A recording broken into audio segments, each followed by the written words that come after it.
ಎಲ್ರಿಗೂ ನಮಸ್ಕಾರ. ಗಣಿಕಾ ಕಿಚನ್ ವ್ಲಾಗ್ಗೆ ಸ್ವಾಗತ. ನಾನು ಇವತ್ತಿನ ವಿಡಿಯೋದಲ್ಲಿ ನಾನು ತುಂಬ ಸಿಂಪಲ್ಲಾಗಿ ಸಿಹಿ ಪೊಂಗಲ್ ಮಾಡೋದನ್ನು ತೋರಿಸ್ಕೊಡ್ತೀನಿ. ಅಂತಂದರೆ ಸಿಹಿ ಪೊಂಗಲ್ಲು ಅಂತಂದರೆ ಬೆಲ್ಲದಲ್ಲಿ ಮಾಡೋದು, ಅದನ್ನು ತೋರಿಸ್ಕೊಡ್ತೀನಿ. ಅಂದರೆ ಹಳ್ಳಿ ಸ್ಟೈಲಲ್ಲಿ ಯಾವ ಥರ, ಹಳ್ಳಿ ಕಡೆ ಯಾವ ಥರ ಮಾಡ್ತಾರೆ ಆ ಥರನೇ ಮಾಡ್ತಾಯಿದ್ದೀನಿ. ಇದಕ್ಕೆ ಗೋಡಂಬಿ, ದ್ರಾಕ್ಷಿ ಆ ಥರ ಎಲ್ಲ ಏನೂ ಬೇಡ. ತುಂಬ ಸಿಂಪಲ್ಲಾಗಿ ಹಳ್ಳಿ ಕಡೆ ಯಾವ ಥರ ಮಾಡ್ಕೊತಾರೋ ಅದೇ ಥರ ಮಾಡ್ಕೊಡ್ತೀನಿ. ನೋಡಿ ಯಾವ ಥರ ಮಾಡ್ತೀನಿ ಅಂತ ಕೊನೆವರೆಗೂ ಎಲ್ಲರೂ ಕೂಡ ವಿಡಿಯೋ ನೋಡಿ, ಎಲ್ಲೂ ಸ್ಕಿಪ್ ಮಾಡ್ದಿರೋ ವಿಡಿಯೋ ನೋಡಿ. ತುಂಬ ಸಿಂಪಲ್ಲಾಗಿ ಮಾಡ್ತೀನಿ. ಅದಕ್ಕೆ ನಾನಿವಾಗ ಒಂದು 3 ಗ್ಲಾಸಷ್ಟು ಚಿಕ್ಕ ಮೀಡಿಯಮ್ ಗ್ಲಾಸಷ್ಟು ಅಕ್ಕಿ, 3 ಗ್ಲಾಸ್ ಅಕ್ಕಿ ತೊಳೆದಿಟ್ಕೊಂಡಿದ್ದೀನಿ. ನಾನಿವಾಗ ಬೆಲ್ಲನೂ ಅಷ್ಟೇ ಒಂದು ಬೌಲಲ್ಲಿ ಅಷ್ಟೇ ಬೆಲ್ಲನೂ ತೊಗೊಂಡಿದ್ದೀನಿ. ಈಗ ಒಂದು ಓಳು ಕಾಯಿ ತುರಿದಿಟ್ಕೊಂಡಿದ್ದೀನಿ.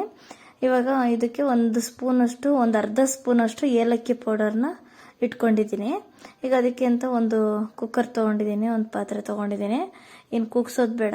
ನೋಡಿ ಇವಾಗ ಅಕ್ಕಿ ತೊಳೆದಿಟ್ಕೊಂಡಿದ್ದೀನಲ್ಲ, ಅಕ್ಕಿನ ಇದ್ರೊಳಗಡೆ ಹಾಕ್ಕೊಳ್ತೀನಿ. ಇವಾಗ ಫಸ್ಟ್ನೇದಾಗಿ ಅಕ್ಕಿನ ಇದ್ರೊಳಗಡೆ ಸೇರಿಸ್ಕೋಬೇಕು. ಅದಕ್ಕೆ ಇವಾಗ ನಾನು ನೀರು ಹಾಕ್ಕೋತೀನಿ. ಅಂದರೆ ಫಸ್ಟೇ ನಾನು ಬಿಸಿ ನೀರನ್ನೇ ಕಾಯಕ್ಕೆ ಇಟ್ಕೊಂಡಿದ್ದೆ. ಬಿಸಿ ನೀರನ್ನ ಇದ್ರೊಳಗಡೆ ನಾನು ಸೇರಿಸ್ಕೋತೀನಿ, ಬೇಗ ಆಗುತ್ತೆ ಅಂತ. ನೀವು ಯಾವ ಥರ ಇಲ್ಲ ತಣ್ಣೀರೇ ಹಾಕ್ಕೊಳ್ಳೋಂಗಿದ್ರೆ ಅದನ್ನೇ ಹಾಕ್ಕೊಳ್ಳಿ. ನಾನು ಚೆನ್ನಾಗಿ ಬಿಸಿ ನೀರು ಕಾದಿತ್ತು, ಅದನ್ನೇ ಹಾಕ್ಕೊಂಡಿದ್ದೀನಿ. ಅಡುಗೆಗೆ ಅಂತ ನಾನು ಫಸ್ಟೇ ಬಿಸಿ ನೀರು ಇಟ್ಕೊಂಡಿರ್ತೀನಿ, ಯಾವುದೇ ಅಡುಗೆಗೆ ಎಲ್ಲದಕ್ಕೂ ಬೇಕಾಗುತ್ತೆ ಅಂತ. ಈಗ ಇದು ಚೆನ್ನಾಗಿ ಕುದಿಬೇಕು. ಇದಕ್ಕೆ ಉಪ್ಪು ಕೂಡ ಸೇರಿಸ್ಕೋಬಾರ್ದು, ಉಪ್ಪು ಹಾಕ್ಕೋಬಾರ್ದು ಇದಕ್ಕೆ. ನೀರು ಏನಂತ ಅಂದರೆ, ಈಗ ನಾನು ಆ ಬೌಲ್ ಅಳತೆನಲ್ಲಿ ಒಂದು 2-2.5 ಬೌಲಷ್ಟು ನೀರು ಬೇಕೇ ಬೇಕು ಇದಕ್ಕೆ. ಒಂದು 2.5 ಬೌಲಷ್ಟು, ಈಗ ಅಕ್ಕಿ ಎಷ್ಟಿತ್ತು ಅಷ್ಟರಲ್ಲಿ ಒಂದು 2.5ರಿಂದ 3 ಬೌಲಷ್ಟು ನೀರು ಬೇಕು. ತೀರಾ ತೆಳುವಾಗಿ ಮಾಡ್ಕೋಬಾರ್ದು, ಗಟ್ಟಿ ಸ್ವಲ್ಪ ತೀರಾ ಗಟ್ಟಿನೂ ಇರಬಾರ್ದು, ಮೀಡಿಯಮ್ ಗಟ್ಟಿನಲ್ಲಿ ಇರಬೇಕು. ಯಾಕಂದರೆ ಅವಾಗೆಲ್ಲ ಮೊಸರು ಹಾಕ್ಕೊಂಡು ಯಾವ ಥರ ತಿಂತಿದ್ರು ಅದೇ ಥರ ಮಾಡ್ಕೋಬೇಕು, ಅವಾಗ ಚೆನ್ನಾಗಿರುತ್ತೆ. ನೋಡಿ ಈ ಥರ ಅಂದರೆ ಈಗ ಚೆನ್ನಾಗಿ ತಿರುಗಿಸ್ಕೋತಾ ಇರಬೇಕು. ಅನ್ನ ಕುದಿ ಬರೋವರೆಗೂ ತಿರುಗಿಸ್ತಾ ಇರಬೇಕು. ಈ ಬೆಲ್ಲ ಮತ್ತು ಕಾಯಿ ಮತ್ತು ಏಲಕ್ಕಿ ಪೌಡ್ರು ಹಂಗೆ ಇರುತ್ತೆ.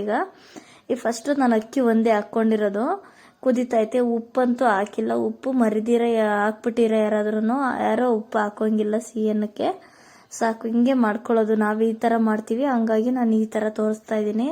ಇದಕ್ಕೆ ಇನ್ನೂ ಒಂಥರ ಮಾಡ್ತಾರೆ, ಎಲ್ಲ ದ್ರಾಕ್ಷಿ, ಗೋಡಂಬಿ ಎಲ್ಲ ಪಿಸ್ತಾ ಅವೆಲ್ಲ ಒಗ್ಗರಣೆ ಮಾಡ್ಕೊತಾರೆ, ಎಣ್ಣೆ ತುಪ್ಪದಲ್ಲಿ ಫ್ರೈ ಮಾಡಿಬಿಟ್ಟು ಹಾಕ್ಕೋತಾರೆ. ನಾನು ಆ ಥರ ಏನೂ ಇಲ್ಲ, ತುಂಬ ಸಿಂಪಲ್ಲು. ಬೆಲ್ಲ, ಏಲಕ್ಕಿ ಪೌಡ್ರು, ಅಕ್ಕಿ ಇದ್ರಷ್ಟೇ ಸಾಕು.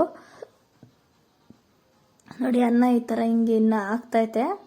ಅನ್ನ ಹಿಂಗಾಗಿರಬೇಕು ಕರೆಕ್ಟಾಗಿ. ಇನ್ನೂ ಒಂದು ಸ್ವಲ್ಪ ನೀರಿನ ಅಂಶ ಇರಬೇಕು, ಆವಾಗ ಮಾತ್ರ ನಾವು ಅದಕ್ಕೆ ಬೆಲ್ಲ ಸೇರಿಸ್ಕೊಬೇಕು, ಅಲ್ಲಿವರೆಗೂ ಹಾಕೋಬಾರ್ದು. ನೋಡಿ ಈ ಥರ ನೀಟಾಗಿ ಬೆಂದಿರೋದು, ಸ್ವಲ್ಪ ನೀರಿರೋದು ಗೊತ್ತಾಗುತ್ತಲ್ಲ, ಆವಾಗ ಹಾಕ್ಕೋಬೇಕು. ತೀರಾ ಅನ್ನ ಬೆಂದೋಗಿರಬಾರ್ದು, ಕದ್ರೋಗಿರಬಾರ್ದು, ಇಲ್ಲ ಒಂಥರ ಮುದ್ದೆ ಥರ ಪಾಯಸ ಥರ ಆಗೋಗುತ್ತೆ.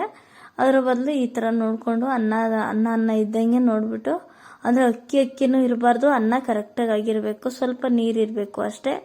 ಆ ಥರ ಇದ್ರೆ ಸಿಹಿಯನ್ನ ಚೆನ್ನಾಗಾಗುತ್ತೆ. ಈಗ ಬೆಲ್ಲ ಹಾಕ್ಕೊಂಡಿದ್ವಲ್ಲ, ಈಗ ಬೆಲ್ಲನೆಲ್ಲ ನೀಟಾಗಿ ತಿರುಗಿಸ್ಕೊಂಡು ಮಿಕ್ಸ್ ಮಾಡ್ಕೋಬೇಕು. ಬೆಲ್ಲನ ಚೆನ್ನಾಗಿ ಎಲ್ಲ ಕಡೆ ಅಂಟು ಹಾಗೆ ಮಿಕ್ಸ್ ಮಾಡ್ಕೋಬೇಕು.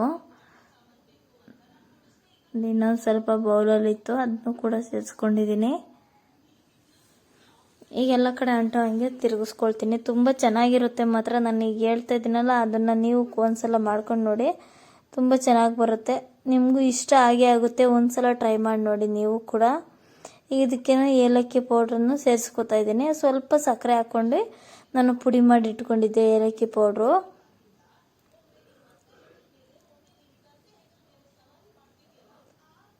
ಈ ಥರ ನೀಟಾಗಿ ತಿರುಗಿಸ್ಕೊತಾ ಇರಬೇಕು, ಎಲ್ಲ ಕಡೆ ಅಂಟು ಹಾಗೆ ತಿರುಗಿಸ್ಕೊತಾ ಇರಬೇಕು. ಚೆನ್ನಾಗಿರುತ್ತೆ, ತುಂಬ ಚೆನ್ನಾಗಿರುತ್ತೆ. ಅಂದರೆ ಬೆಲ್ಲ ಎಲ್ಲ ಪೂರ್ತಿ ಕರಗೋವರೆಗೂ ಕೂಡ ನಾವು ಕಾಯಿ ತುರಿ ಹಾಕೋಬಾರ್ದು. ಕಾಯಿ ತುರಿ ಹಾಕಿದ್ರೆ ಬೆಲ್ಲ ಎಲ್ಲ ಕರಗೋದೆಲ್ಲ ಚೆನ್ನಾಗಿರಲ್ಲ, ಹಂಗಾಗಿ ಹೇಳ್ತಾ ಇದ್ದೀನಿ. ನೋಡಿ ಇನ್ನು ಬೆಲ್ಲ ಎಲ್ಲ ಹಾಕಿದ್ದೀವಿ, ಈಗ ಏಲಕ್ಕಿಯನ್ನು ಹಾಕಿ ಇದಾಯಿತು. ಈಗಿನ್ನು ಇರೋದೊಂದೇ ಇನ್ನು ಕಾಯಿ ತುರಿ. ಈ ಥರ ಬೆಲ್ಲ ಚೆನ್ನಾಗಿ ಕರಗಿದ್ಮೇಲೆ ಇವಾಗ ಇದಕ್ಕೆ ಕಾಯಿ ತುರಿ ಸೇರಿಸ್ಕೋಬೇಕು. ಇದು ಕರೆಕ್ಟ್ ಅದ. ಇನ್ನೂ ಒಂದು ಚೂರು ಐತೆ, ಅದು ಫುಲ್ಲು ಕರಗಿದ ತಕ್ಷಣ ಹಾಕ್ಕೋಬೇಕು ಕಾಯಿ ತುರಿ.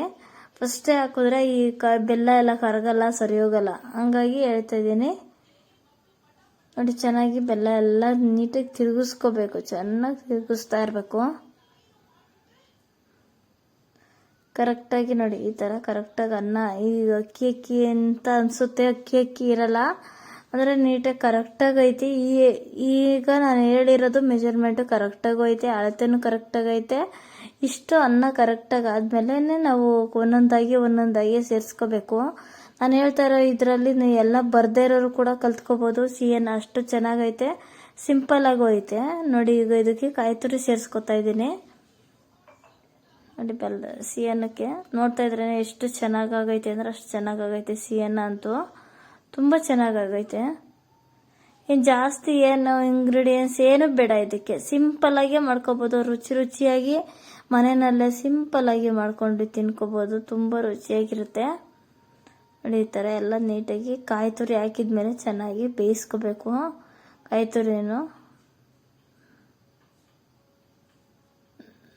ಈ ಥರ ಹಿಂಗೆ ಚೆನ್ನಾಗಿ ತಿರುಗಿಸ್ತಾನೆ ಇರಬೇಕು. ಕಾಯಿ ಎಲ್ಲ ಕಡೆ ಅಂಟಬೇಕು.